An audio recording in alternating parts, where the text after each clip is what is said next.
Herkese selamlar, merhabalar. Tahir El Koca ben YouTube kanalıma hoş geldiniz. Son zamanlarda kanalımızın istatistiklerine baktığım zaman en çok izlenen, ilgi gören videonun Binance vadeli işlemler videosu olduğunu görüyorum. Ve düşüş piyasasında olduğumuz için de short pozisyonlarla düşüşlerden bile para kazanmanın vadeli işlemler sayesinde mümkün olduğunu bildiğim için bu videomuzda da yine vadeli işlemler üzerinden bir içerik üretmek istedim.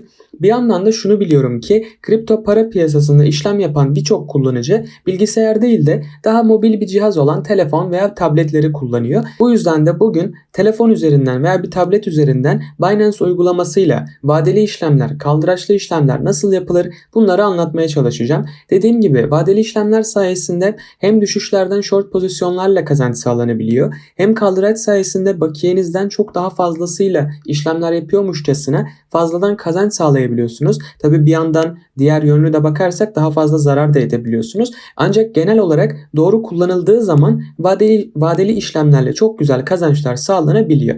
O yüzden bu videomuzda çok detaylı bir şekilde mobil Binance uygulamasıyla vadeli işlemleri anlatmaya çalışacağım. Çok detaylı bir şekilde her şeyini incelemek istiyorum. Öyleyse hızlı bir şekilde intromuzu izleyelim ve videomuza başlayalım.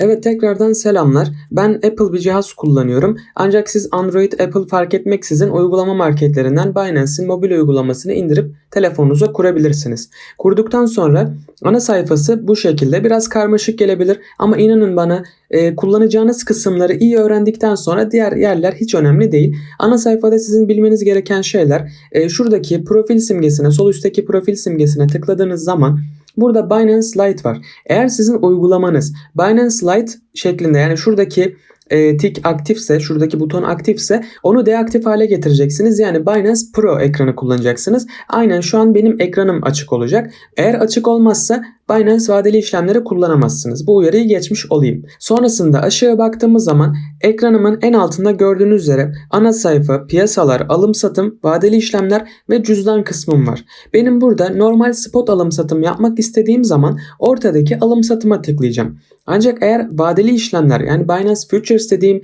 sekmeye girmek istiyorsam da hemen alım satımla cüzdan arasındaki vadeli işlemlere tıklıyorum.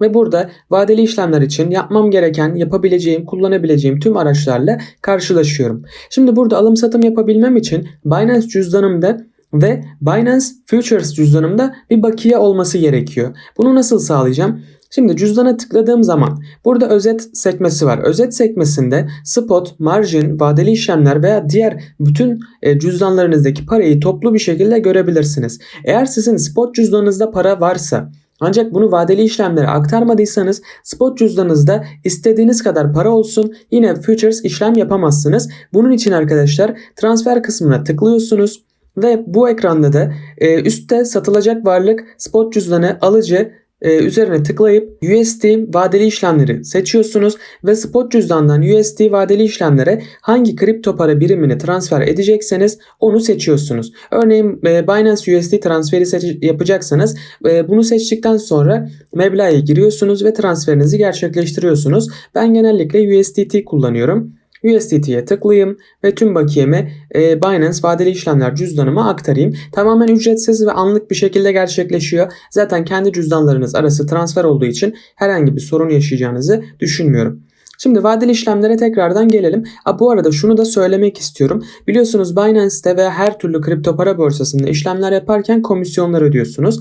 Eğer bu komisyon oranını düşürmek isterseniz ana sayfada sol üstteki profil simgesine tıklıyorsunuz. Bakın indirim kazanmak için BNB kullan yazıyor. Ona tıkladığınız zaman arkadaşlar burada benim ekranım gibi bir ekran açılacak. Bu tikleri aktif hale getirirseniz arkadaşlar hem spot alım satım hem margin hem futures için indirim kazanmış oluyorsunuz. Ama bunun içinde cüzdanlarınızda bir miktar BNB bulunması gerekiyor. Onu da söylemiş olayım. Ek olarak eğer Binance'e bir referanssız kayıt yaptıysanız komisyon indirimi kazanamıyorsunuz. Ancak eğer hala hesabınız yoksa veya kimlik onayı yapmadıysanız açıklama kısmına kendi referans linkimi bırakıyorum. O link sayesinde kayıt olduğunuz zaman ömür boyu yapacağınız bütün işlemlerde spot, margin, vadeli fark etmeksizin hepsinde bir komisyon indirimi kazanmış oluyorsunuz. Bu sayede de daha az bir komisyon ödemiş olursunuz. Şimdi her neyse Futures cüzdanımıza transferimizi gerçekleştirdik ve vadeli işlemler sekmesine geldik. Buraya geldik ama arkadaşlar öncesinde şu duyuruyu, daha doğrusu şu uyarıyı yapmak zorunda mecburiyetinde hissediyorum kendimi. Vadeli işlemler veya kaldıraçlı tüm işlemler çok yüksek risk barındırır. Eğer spot alım satımlarda yeteri kadar tecrübe edinemediyseniz veya eğer yeteri kadar teknik bilginiz yoksa, temel düzeyde bile olsa teknik analiz bilginiz yoksa vadeli işlemlerde para kazanmanız çok ama çok zor. Kazansanız dahi kazandığınızı kaybetmeniz çok ama çok kolay. O yüzden eğer temel düzeyde bile olsa, teknik analiz bilginiz yoksa veya teknik analiz konusunda yardımcı olabilecek size bilgi veya gerekirse sinyal verebilecek kimse yoksa bu işlemleri kafanıza göre yapmanızı tavsiye etmem. Ve az önce dediğim gibi sinyal veya işte farklı herhangi ismi ne olursa olsun verecek kimselere de çok fazla güvenmemenizi tavsiye ederim. Güvenmek için gerçekten düzgün ve işini iyi yapan insanlar olduklarına dikkat edin ve kimseye de bu sinyaller için para ödemenizi asla tavsiye etmem. Şimdi bu uyarımı da yaptım. Vicdanımı rahatlatmak istiyorum. Sizin de buna çok dikkat etmenizi rica ediyorum. Şimdi buraya geldik. En üstte arkadaşlar USD, coin, opsiyonlar, müsabaka vesaire var. Burada bizim asıl şu anda ilgileneceğimiz kısım benim şu anda seçmiş olduğum en soldaki. Altına baktığımız zaman Ethereum USDT yazıyor. Üstüne tıklayıp farklı bir parite seçebiliriz. Örneğin Bitcoin USDT seçebilirim veya farklı herhangi bir coin'i seçebilirim. Altına da uzun vadeli yazıyor. Ona göre seçersiniz siz de bu şekilde. Onun dışında şurada bir mum sembolü var. Tıkladığınız zaman grafiği detaylı inceleyebiliyorsunuz. Ama daha detaylı inceleme için TradingView kullanmanızı tavsiye ederim. Onun dışında BTC USDT yazan yerin altında bakın gördüğünüz üzere izole yazıyor. Tıkladığım zaman çapraz ve izole diyor. Bunun farkı şu arkadaşlar. Eğer çaprazla yani cross bir işlem açarsanız, örnek veriyorum 100 dolarla bir işlem açtınız. İşlem açtığınız yönün tersine hareket gerçekleşti. Sizin 100 dolarınız eridi. Eğer cross işlem açarsanız sizin 100 dolarınız erise bile cüzdanınızdaki diğer bakiyeleri bile tüketene kadar bu işlemi kapatmıyor. Yani borsa bu işlemi devam ettiriyor. Diğer bakiyenizden yemeye devam ediyor. Ta ki tüm bakiyeniz tükenene kadar. Ancak eğer izole işlem açarsanız siz buraya 100 dolarlık bir işlem açtıysanız 100 dolarınız bittiği anda işlemi kapatıyor ve diyor ki geçmiş olsun, diğer bakiyenize dokunmuyor. Bu izole ve çapraz seçeneğinin yanında bir de kaldıraç seçeneğimiz var. Üstüne tıkladığımız zaman burada 1x'ten 125x'e kadar bir kaldıraç ayarlayabiliyoruz. Şimdi kaldıraçın mantığı nedir? Çok kısa bir şekilde anlatmak istiyorum. Benim 100 dolarım var ve ben bu 100 dolarla 10x bir kaldıraçla işlem yapıyorum. Burada benim açtığım işlem 100 dolar çarpı 10x kaldıraçla sanki 1000 dolarmışçasına hareket ediyor. Yani eğer benim bu girdiğim paritede %10'luk bir yükseliş olursa 1000 doların %10'u yani 100 dolar kazanmış oluyorum. 100 dolarımla %10'luk bir yükselişte %100 kazanç sağlamış oluyorum. %10 yükseliş çarpı 10x kaldıraç yani %100 kazanç sağlıyorum. Aynı şekilde kaldıraç sayesinde 1000 dolarlık bir işlem açmış gibi olduğum için pozisyonda %10'luk bir zararda da 1000 doların %10'u 100 dolar ettiği için benim bütün bakiyem erimiş oluyor. Yani 100 dolarla 10x bir kaldıraç açtım. Bu paritede %10'luk bir düşüş oldu. %10 çarpı 10x toplamda %100'lük bir kaybım oluyor. Bu da bakiyemin sıfırlanması demek. O yüzden arkadaşlar kaldıraç açtığınız zaman eğer kaldıracı ne kadar yüksek tutarsanız tabii ki yükselişte veya short işlem açtıysanız düşüşte o kadar fazla kazanıyorsunuz. Ancak aynı şey düşüş için de geçerli veya short işlem açtıysanız yükseliş için de geçerli.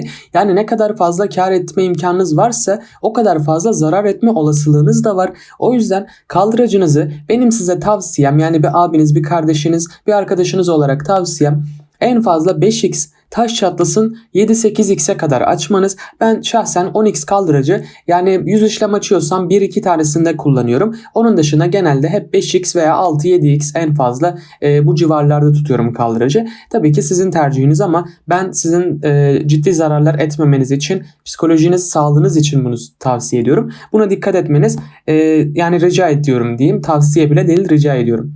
Onun dışında aşağıya geldiğimiz zaman sol tarafta emir defterimiz var. Farklı kullanım kullanıcıların emirlerini görebiliyoruz. En altta açık emirlerimiz var, pozisyonlarımız var. Sağ taraftaki sayfa sembolüne tıkladığımız zaman geçmiş emirlerimizi falan görebiliyoruz. Onun dışında sağ tarafta arkadaşlar al var ve sat var. Normalde spot işlem nasıldır? Bir coin'i alırsınız. O coin'i siz satana kadar değeri düşse bile o coin cüzdanınızda durur. Yani siz o coin'i gerekirse hani mesela Bitcoin şu an 32 bin dolar, gerekirse 1 dolara düşsün. Sizin bir Bitcoin'iniz yine bir Bitcoin'dir. Değeri ne olursa olsun. Ancak burada arkadaşlar al dediğiniz zaman long işlem açmış oluyorsunuz. Yani aslında spot işlemle aynı şey. Sadece kaldıraçla yapmış oluyorsunuz. Ve buraya geldiğiniz zaman şimdi benim şu anda cüzdanımda toplamda 864 USDT var ve ben burada mesela yaklaşık 100 dolarla bir işlem yapmak istiyorum. 98 dolarla bir işlem açmak istiyorum ve yukarı yönlü bir işlem açmak isteyeceğim için hemen şuradan fiyatı tıklıyorum ve al uzun diyorum. Yani bir long işlem aç diyorum. Bu işlemi açtığım zaman açık emirler kısmına düşüyor. Hatta şöyle küçük bir meblağ ile bunu yapalım isterseniz. Şöyle 32.67 dolarla direkt şuradan al uzun diyeyim ve bir long işlem açmış olayım. Eğer bu işlem gerçekleşmeseydi açık emirler kısmında duracaktı. Ancak gerçekleştiği için pozisyonlarda böyle duruyor. Şimdi buraya geldim. Onyx ile işlemimi açtım. Ve burada arkadaşlar izole, Onyx, büyüklük, işte burada kar veya zarar oranım, P&L'im gerçekleşmemiş, kar zarar oranım gözüküyor. Sağ tarafta toplam büyüklüğü, marjin gözüküyor. Giriş fiyatı, gösterge fiyatı ve likidasyon fiyatı gözüküyor. Yani likidasyon fiyatı şu demek, Bitcoin'in fiyatı ne kadara gelirse benim tüm bakiyem erir anlamına geliyor. Ve onun dışında burada değinmek istediğim çok önemli bir şey daha var ki burada TP yani take profit, Türkçesi karı al, slash SL yani stop loss ve zararı durdur anlamına geliyor. Onun üzerine tıkladığınız zaman burada ben diyorum ki karı al dediği kısmın yerine ben diyorum ki 33 bin dolar olursa bu işlemi tamamen kapat ve 1.41 dolarımı benim cüzdanıma kar olarak ver. Aynı şekilde zararı durdur kısmına da ben diyorum ki eğer Bitcoin 32 bin dolara düşerse 3,58 dolar zararım olacakmış. Bu işlemi kapat ve bu zarar giderse gitsin, yapacak bir şey yok. Ben kendimi garanti altına alıyorum. Onayla dediğim anda bu iki yönlü işlemim de aktif hale geliyor. Açık emirlerde gözüküyor. Ve ben hem stop loss emrimi girmiş oluyorum. Kendimi garantiye alıyorum. Hem de aynı şekilde take profit kısmı yani yukarı yönlü de yükseliş olması durumunda kendi karımı otomatik bir şekilde cüzdanıma aktarsın diye bir emir girmiş oluyorum.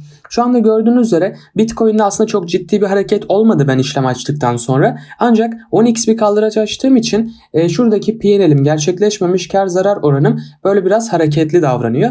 Daha ciddi düşüş veya yükselişlerde bu P&L çok daha sert hareketler yapıyor doğal olarak. Çünkü kaldıracım 10x'te şu anda. Her neyse şu anda gördüğünüz üzere P&L'im neredeyse sıfır, yani açtığım fiyatla aynı seviyelerde. Burada hemen pozisyonu kapat diyorum ve burada benim kar zarar oranımı bakın tahmini P&L şeklinde gösteriyor. Ben buradan bakıyorum tekrardan. Mesela ben tekrardan bir kontrol edelim. Pozisyonu kapat diyelim. Ufak bir zararım olacak, önemli değil, onayla diyelim ve onayla dedim. Çok ufak bir zararla pozisyonumu kapatmış oldum ama kapatmak zorunda değildim, yani bekleyebilirdim daha. Ben şu an video çekmek için yapıyorum bunu. Şimdi long pozisyon bu şekilde. Alıyorsunuz, yükselirse kârdasınız, düşerse zarardasınız. Nasıl ki spot işlemle alıyorsunuz, tutuyorsunuz. Bu da aynı mantık. Ancak vadeli işlemlerin asıl güzel kısmı arkadaşlar short pozisyon açmak. Peki short pozisyon nasıl oluyor? Şimdi eğer bir paritenin yükseleceğini düşünüyorsanız ne yapıyorsunuz? Yükselme ihtimaline karşı o coin'i o paritede alım yapıyorsunuz ve yükselmesini bekliyorsunuz. Ancak eğer düşeceğine inanıyorsanız elinizde o coin'den varsa onu satıyorsunuz. Alttan tekrar topluyorsunuz ve o coin'in adedini, elinizdeki adedini arttırmış oluyorsunuz. Ancak eğer düşeceğini düşünüyorsanız ve elinizde o coin yoksa bir şey yapamazsınız. Spot işlemlerde mesela bunu yapamazsınız. Ancak vadeli işlemlerde arkadaşlar sat kısmına gelirsiniz. Burada short sat kısa yazdığı şekilde bir short pozisyon açmış olursunuz. Yani açığa satış yaparsınız. Yani bir nevi piyasadan Bitcoin'i veya o pariteyi borç alırsınız. Onu satarsınız. Düşüş olursa eğer veya yükseliş olursa fark etmiyor. Pozisyonu kapatmak istediğiniz zaman o borç aldığınız Bitcoin'i veya herhangi coin'i hangi paritede işlem yapıyorsanız onu tekrardan alıp borç aldığınız gibi geri ödersiniz ve bu şekilde de arkadaşlar düşüşte de para kazanmış olursunuz. Elinizde dolar kalmış olur. O yüzden Şu anda ben geliyorum. Örneğin bakın Bitcoin fiyatı şu an az önceye göre daha yüksek. Ben long pozisyonumu kapatmayı beklemiş olsaydım şu an karla kapatacaktım. Ama dediğim gibi video için yapıyorum. O yüzden hızlı gösteriyorum. Şimdi kaldıracımı düşürüyorum. Mesela 7x yapıyorum. Onu öyle diyorum. Veya bu sefer de Bitcoin'de değil de Ethereum'da bir işlem yapalım. Ethereum USDT uzun vadeli diyorum.